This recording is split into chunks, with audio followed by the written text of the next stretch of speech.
मैं प्रभा किस्पोट्टा। आप एक आदिवासी मुखिया हैं सरवा मांडर इसी रांची जिले के अंदर। आपको इस राज्य सरकार ने पदच्युत करने की कार्रवाई आगे बढ़ाई।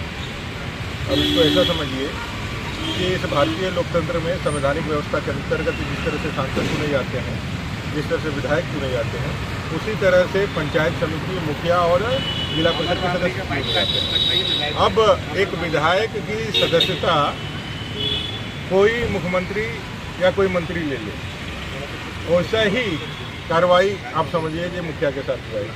जैसे एक विधायक का कोई भी सदस्यता नहीं ले सकता है जब तक कि वो किसी गंभीर आरोप में कोर्ट द्वारा सजा याफ्ता ना हो, तब तक उसका सदस्यता नहीं लिया जा सकता है। प्रभा किस्पोट्टा जी के ऊपर किसी प्रकार का कोई भी एक जांच के क्रम में भी पाया गया है कि कोई वित्तीय अनियमितता नहीं है, किसी प्रकार का फाइनेंशियल गड़बड़ी नहीं है।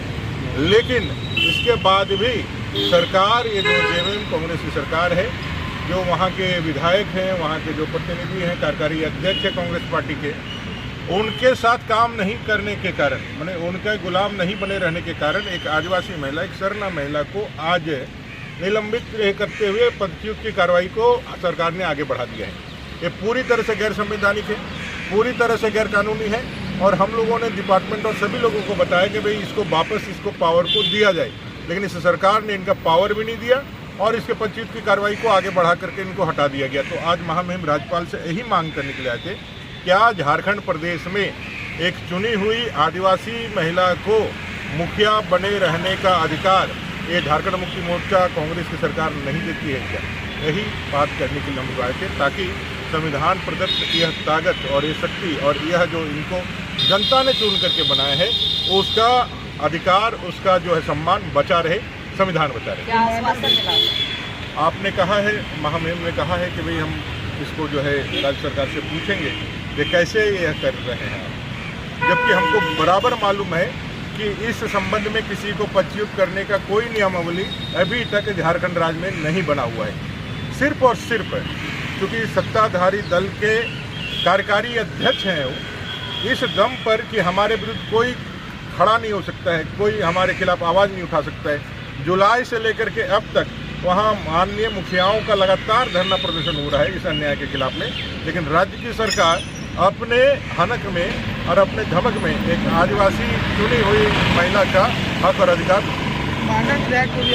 जी हैं कांग्रेस के, और उनकी बेटी वो वहाँ से कांग्रेस की विधायिका है। इन लोगों ने ही यह बड़ा जघन्य अपराध किया है कि भाई एक आदिवासी बेटी को सिर्फ इस कारण से कि वो उनके लिए काम नहीं कर रही थी, गड़बड़ियाँ नहीं कर रही थी, जो गड़बड़ियाँ करने के लिए कह रहे थे कि भाई यहाँ साइन कर दो, यहाँ साइन कर दो, इसको अब आवाज़ दे दो, इसको अब आवाज़ दे दो, एक काम नहीं कर रही थी। इसलिए उनको सीधे सीधे, माने मैं भूतो न भविष्यति, झारखंड में ऐसा कभी नहीं हुआ, कहीं देश के अंदर कहीं कोई उदाहरण नहीं होगा।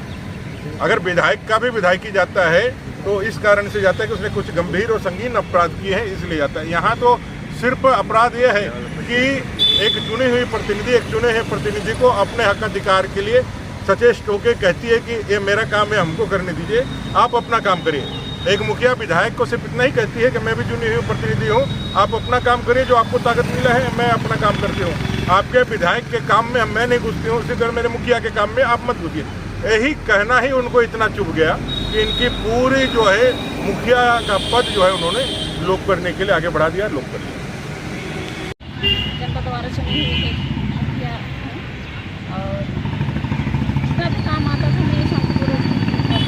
और 2004 सितंबर 2023 में एक सरना शांतिकरण आया हुआ था, जो कि कल्याण विभाग द्वारा पास किया गया था।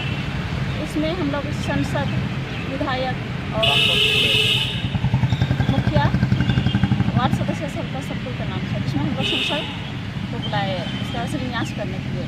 वही बीच में उसका जनप्रतिनिधि द्वारा विधायक को पता चला कि यहाँ शिलान्यास चल रहा है किसी का इसे। फिर वो आई, फिर मेरा पापा से बहुत लड़ाई झगड़ा करने लगी। इस बार में फिर लड़ाई झगड़ा करने लगी और वो काम को रोक दी। उसके बाद आज तक मनरेगा के तहत भी कुछ काम ही नहीं की है। हम लोग का सर्वा पंचायत में एक भी कुछ काम नहीं हुआ है सर आज तक। और जुलाई 2024 में एक निलंबित एक लेटर निकलता है मेरे द्वारा, लेकिन वो लेटर भी आज तक हमको नहीं पहुंचा है। और 9 जुलाई 2024 को हमें निलंबित कर दिया जाता है, प्रत्यार्पण कर दिया जाता है।